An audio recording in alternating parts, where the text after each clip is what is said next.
Hello बच्चों, question में दिया गया है two charge plus 20 microcoulomb and minus 20 microcoulomb are held 1 centimetre apart. Calculate the electric field at a point on equatorial line at a distance of 50 centimeter from the center of the dipole. अब हमें करना क्या है, इस question में दिया गया है दो चार्ज. सबसे पहले कितने चार्ज दिए गए हैं? दो चार्ज दिए गए हैं. एक चार्ज ये दिया गया, एक चार्ज ये दिया गया. बनाना है डाइपोल तो minus Q plus Q. Charges की क्वांटिटी लिखनी है हमें. ये दिया गया है माइनस का 20 माइक्रोकूलम, ये वाला दिया गया है प्लस का 20 माइक्रोकूलम. फिर दिया गया है डिस्टेंस, दिया गया है डिस्टेंस क्या होती है? 12. बीच की चार्जेस की जो डिस्टेंस होती है डाइपोल की वो 12 होती है. 12 बराबर दिया गया है 1 सेंटीमीटर. अगर 12 बराबर 1 सेंटीमीटर दिया गया है, अगर इसे हम मीटर में चेंज करेंगे तो 1 into 10 to the power minus 2. 100 से डिवाइड करते हैं या तो 10 टू द पावर माइनस 2 से मल्टीप्लाई करते हैं. ये मीटर में आ गया. फिर दिया गया है कैलकुलेट द इलेक्ट्रिक फील्ड, मतलब ई की वैल्यू तुमसे क्या करवा रहा है? फाइंड करवा रहा है. At a point the equatorial line, और कहाँ पर फाइंड करवा रहा है? Equatorial line. और इक्वेटोरियल लाइन के लिए फार्मूला होता है E equal to 1/4 pi epsilon 0 P बटे आर क्यू. लिख देते हैं. अभी सबसे पहले आर की डिस्टेंस लिख लेते हैं. आर बराबर कितना दिया गया है? 50 सेंटीमीटर दिया गया है. सेंटीमीटर को अगर मीटर में बदलोगे तो क्या करोगे? 50 में 10 टू द पावर माइनस 2 का मल्टीप्लाई कर लोगे. अब हमें वैल्यू फाइंड करवाई है किसकी? इक्वेटोरियल पोजीशन के लिए. इक्वेटोरियल पोजीशन के लिए वैल्यू होती है E equal to 1/4 pi epsilon P upon R Q. चूंकि पी बराबर क्या होता है? क्यू इंटू 12 होता है. तो इस पी की जगह पर हम क्या रख देंगे? क्यू इंटू 12 रख देंगे. रख दो जरा. इक्वल टू 1/4 पाई एप्सिलॉन 0 की वैल्यू होती है 9 into 10 to the power 9. P की वैल्यू होती है Q into 12 upon R square. सभी वैल्यू पुट करते चले जाओ. सबसे पहले वैल्यू पुट करेंगे किसकी? चार्ज की. चार्ज किसका है? चार्ज क्या दिया गया है? Two charge 20 microcoulomb and minus 20 microcoulomb. मतलब दोनों चार्ज की जो मैग्नीट्यूड है, चाहे तो ये वाला ले लो चाहे ये वाला, मैग्नीट्यूड लेंगे, डायरेक्शन नहीं लेंगे. माइनस वाला या प्लस वाले से हमें मतलब नहीं, हमें किससे मतलब है? सिर्फ चार्ज की मैग्नीट्यूड से. तो वैल्यू क्यू लिख दोगे. क्यू कितनी है? 20 इंटू 12 की वैल्यू कितनी दी गई है? 10 टू द पावर माइनस 2 दी गई है. डिवाइडेड बाई आर की वैल्यू कितनी दी गई है? 50 into 10 to the power minus 2. तो दो बार स्क्वायर का मतलब दो बार लिखना है. दो बार लिख दो. दो बार लिख दिया. 10 टू द पावर माइनस 2 से 10 to the power minus 2 cancel हो गया. एक जीरो से एक जीरो कैंसिल हो गया. अब ऊपर कितना बचा? लिख देते हैं. इक्वल टू 9 बचा, 10 टू द पावर 9 बचा इंटू 2 बचा, 9 बचा इंटू 10 टू द पावर 9 बचा इंटू 2 बचा. ऊपर पावर सब गायब है. यहाँ पे 50 बचा इंटू यहाँ पे कितना बचा? 5 बचा. और यहाँ पे 10 टू द पावर माइनस 2 और बचा है. इतनी बात समझ में आ गई. अब हम क्या करेंगे? मल्टीप्लाई कर लेंगे सबका. 9 का मल्टीप्लाई 2 में करोगे. 9 टू ज़ा 18 डिवाइडेड बाई 55 25, 5 5 ज़ा 25. एक ज़ीरो लिखा वो ज़ीरो लिख दो. ये 10 टू द पावर माइनस 2 ऊपर जाएंगी, ये माइनस जाएंगी तो ऊपर प्लस में हो जाएंगी. 9 प्लस में पहले लिखे, ये वाले दो ऊपर और चले गए. 9 और 2 कितने हो जाएंगे? 11 हो जाएंगे. ये वैल्यू हो गई. अब एक काम करते हैं, इसे दे देते हैं कितना? 2 जीरो इसे दे दो. 2 जीरो इसे दे दोगे कितने बचेंगे? 1 8. 2 जीरो इसे दिए 0 0. यहाँ पे कितना? 3 जीरो दे देते हैं. 3 जीरो इसे दे दिए. इसके पास 3 कम हो गए. 8 3 11 यानी कि 10 टू द पावर 8 बचा. यहाँ पे कितना बचा? 250 बचा. एक जीरो से एक जीरो कैंसिल हो गया. एक जीरो से एक जीरो कैंसिल हो गया. बचा कितना? 1800. और 1800 में अगर क्या करो? भाग दे दो. कितने का? 25 का. तो 1800 में अगर 25 का भाग दोगे तो वैल्यू निकल के आएगी 72. इक्वल टू कितना निकल के आएगा? 72. और ऊपर पावर कितनी बची? 10 टू द पावर 8 बचा. अगर हम क्या चाहें, चलो वैल्यू यहीं पे छोड़ दो, कोई दिक्कत नहीं। 25 का गुणा अगर 1800 में करोगे तो 72 आएगा, और 10 टू द पावर 8 लिखा है वैसे ही लिख दो। अगर दशमलव में वैल्यू इधर करनी, दशमलव यहाँ पुट कर देना, यहाँ पे पावर बढ़ जाएगी। ठीक है, 70 इंटू 10 टू द पावर 8 आ गया।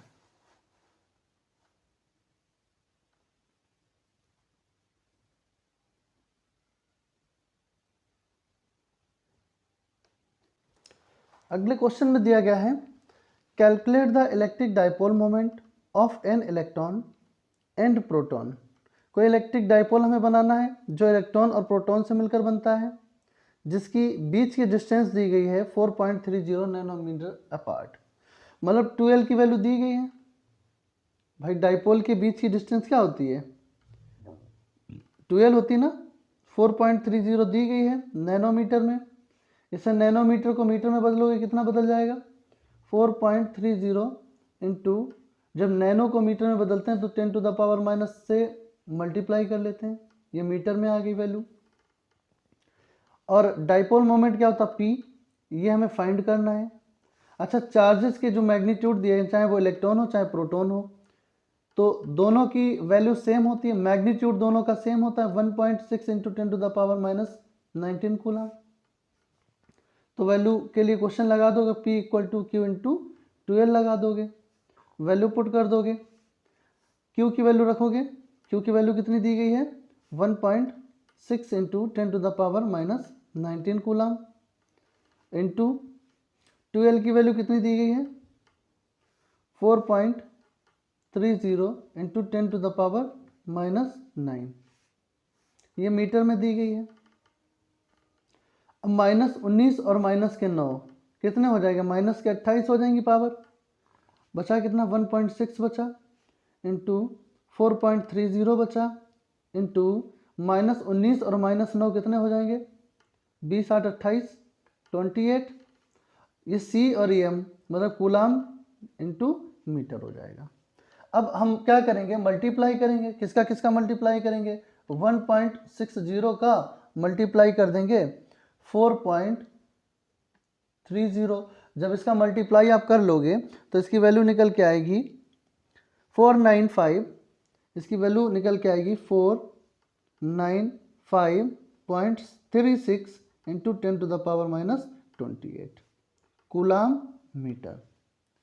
चाहो तो वैल्यू को हम आंसर पे यहीं पे छोड़ दें, और अगर हमें कुछ करना हो तो दशमलव इधर शिफ्ट करने हैं, मान लीजिए दशमलव इधर शिफ्ट करना है तो वैल्यू एक ये इस तरीके से भी लिख सकते हैं, 1 1 2 कितने डिजिट हम इधर आ रहे हैं, लेफ्ट साइड में 2 डिजिट बढ़े तो मतलब 4.9536 इंटू 10 टू द पावर 28 था, 2 डिजिट इधर बढ़े, इसका मतलब यहाँ पे 2 पावर घट जाएगी, -26 कूलाम मीटर हो जाएगा। ठीक है, समझ में आ गया। अगला क्वेश्चन दिया गया है, two charge of 0.2 micro coulomb and -0.2 micro coulomb are placed 10 to the power -6 centimetre apart. Calculate the electric field, हमें कैलकुलेट करना है इलेक्ट्रिक फील्ड को at an axial position, axial position पर हमें इलेक्ट्रिक फील्ड फाइंड करना है at distance of 10 centimetre, जहाँ से जो डिस्टेंस दी गई है वो 10 सेंटीमीटर दी गई है। From there middle point use the standard value of epsilon 0, और इसके जो यूज़ करना है हमें वो स्टैंडर्ड वैल्यू एप्सिलॉन 0 की यूज़ करनी। सबसे पहले Q की वैल्यू लिख देते हैं, Q बराबर दिया गया है यहाँ पे, Q बराबर दिया गया है 0.2 माइक्रो कूलाम। अच्छा, 1 माइक्रो बराबर कितना होता है, 10 टू द पावर -6, 1 माइक्रो बराबर 10 टू द पावर -6, तो दूसरे माइक्रो का बराबर भी 10 टू द पावर -6 होगा।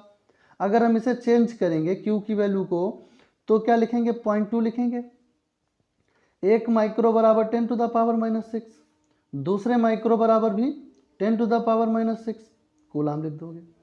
अब Q की वैल्यू अगर हम लिखें तो क्या लिख देंगे, 0.2 तो वैसे ही उतार देंगे, 10 to the power 6 minus 10 to the power 6 यानी कि 10 टू द पावर -12, इतनी वैल्यू निकल आई। फिर कह रहा है कि are placed in 10 centimetre apart, मतलब बीच की जो डिस्टेंस दी गई है वो 12, वो दी गई है 10 टू द पावर -6, सेंटीमीटर में दी गई है, और सेंटीमीटर को अगर हमें मीटर में बदलना है क्या करना पड़ेगा, 2L बराबर 10⁻⁻6 और मल्टीप्लाई कर लेते हैं किसने, 10⁻⁻2 से। सेंटीमीटर को अगर मीटर में बदलना है तो 10⁻⁻2 से मल्टीप्लाई कर लेंगे। उसके बाद लिखा है find the electric field at an axial position. Axial position पे हमें इलेक्ट्रिक फील्ड फाइंड करनी है, और एक्सियल पोजीशन के लिए फार्मूला होता है इक्वल टू 1/4πε2p/r3। ये हमें फाइंड करना है, ई की वैल्यू हमें क्या करनी है, फाइंड करनी है। Point at a distance of 10 centimetre, जो डिस्टेंस दी गई वो आर की वैल्यू दी गई है कितनी, 10 सेंटीमीटर, और सेंटीमीटर को फिर बदलोगे किसमें, मीटर में, तो 10 × 10⁻2 लिख दोगे। ये किस में आ गई वैल्यू, मीटर में आ गई। यहाँ तक समझ में आ गया। फार्मूला लगा दो, इक्वल टू 1/4πε0 की वैल्यू 9 × 10⁹, 2 की वैल्यू लिख दो, और p की वैल्यू क्या लिखोगे, q × 12L/r³ की वैल्यू r³ ही लिख दोगे। तो इक्वल टू कितना हो जाएगा, 9 × 10⁹ इंटू 2 की वैल्यू क्या रखोगे, 2 तो 2 ही रहेगा। q की वैल्यू क्या रखोगे, q की वैल्यू देखो कहीं पे दी गई होगी, ये दी गई है हमारी फाइनल वैल्यू, यही तो निकल के आई थी 0.2 × 10⁻12, तो 0.2 × 10⁻12। q की वैल्यू मिल गई, 12 की वैल्यू देखो कितनी हो गई, 10⁻6 माइनस के 10⁻2, -6 माइनस कितने हो जाएंगे, 10⁻8 हो जाएंगे, डिवाइडेड बाई r की पावर 3। r की पावर 3 का मतलब 10 × 10⁻²। 10 × 10⁻² का वैल्यू क्या हो जाएगा, 10⁻1 मीटर हो जाएगा। भाई एक पावर इससे कट जाएगी ना, ये माइनस की, ये पावर प्लस की, ये माइनस की, ये प्लस की, एक पावर घट जाएगी, दो में से एक चला जाएगा, माइनस का एक बच जाएगा। ठीक है, अब यहाँ पे लिख देते हैं, कितनी बार लिख देते हैं, 3 बार, 10⁻⁻1, 10⁻⁻1, 10⁻⁻1। क्यों 3 बार लिखा, क्योंकि यहाँ पे क्यूब लिखा था, क्यूब का मतलब 10⁻⁻1 होता है। अब देखें आगे, पहले माइनस वाली पावर को कलेक्ट कर लेते हैं।